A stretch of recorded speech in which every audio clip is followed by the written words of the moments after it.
Kindly recite Surah Fatiha for the grandfather of Mehraban Ali, Sayyid Hussain Shah Shamsi Sabzawari Tabrizi.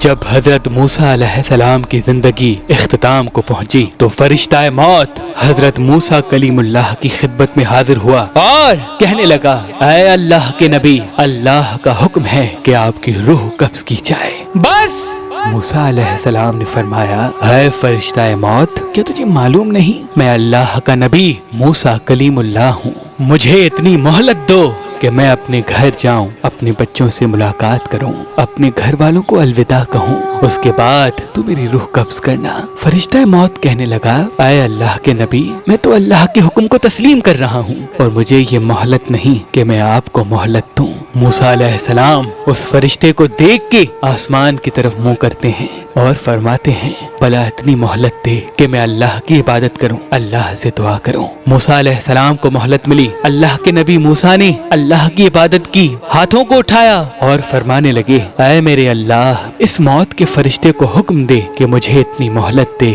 کہ میں اپنے گھر والوں سے الوداع کہہ دوں۔ بس موسیٰ علیہ السلام کی دعا اللہ نے قبول فرمائی۔ اللہ کے نبی موسیٰ علیہ السلام کو مہلت ملی۔ جیسے ہی موسیٰ علیہ السلام اپنے گھر آئے تو اپنی تمام اولاد سے الوداع کہنے لگے۔ کہتے کہتے اللہ کے نبی موسیٰ علیہ السلام کا ایک بچہ جو بہت ہی کم سن تھا، موسیٰ علیہ السلام نے جیسے ہی اسے دیکھا آپ کی آنکھیں نم ہو گئیں اور دل ہی دل میں سوچنے لگے کہ دوسرے میرے بیٹے تو بڑے ہیں، وہ اپنی زندگی گزار لیں گے، لیکن یہ میرا بچہ اتنا کم سن ہے، اتنا چھوٹا ہے، یہ زندگی کیسے گزارے گا؟ جیسے ہی موسیٰ علیہ السلام کا یہ سوچنا تھا، آواز غیب آنے لگی کہ اے موسیٰ، اپنی لاٹھی تمہارے پاس جو پتھر رکھا ہوا ہے اس پہ دے مار۔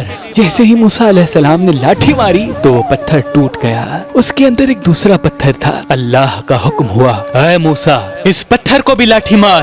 جیسے ہی موسیٰ علیہ السلام نے اس پتھر کو لاٹھی ماری تو وہ پتھر بھی ٹوٹا اور اس پتھر کے اندر ایک چھوٹا سا کیڑا تھا جس کے منہ میں اناج کا دانہ تھا جو اس کو مزے سے کھا رہا تھا۔ بس جیسے ہی موسیٰ علیہ السلام نے یہ دیکھا، آواز غیب آئی، اے موسیٰ، دیکھ، اس پتھر کے اندر ایک پتھر تھا، اس پتھر میں چھپا یہ کیڑا بھی اپنے رزق سے محروم نہیں، اس کو بھی میں رزق دے رہا ہوں، تو تیرے بچے کو کیسے بھلا دوں گا؟ اے موسیٰ، سوچ، فرعون وقت کا بادشاہ تجھے مارنا چاہتا تھا، اس نے سینکڑوں بچے مار دیے، لیکن میں نے اسی کے محل میں اسی کے ہاتھوں سے تمہاری پرورش کروائی، تجھے اس قابل بنایا کہ تو اس کی حکومت کو ختم کر سکے۔ میں تیرے بچے کو کیسے بھول سکتا ہوں؟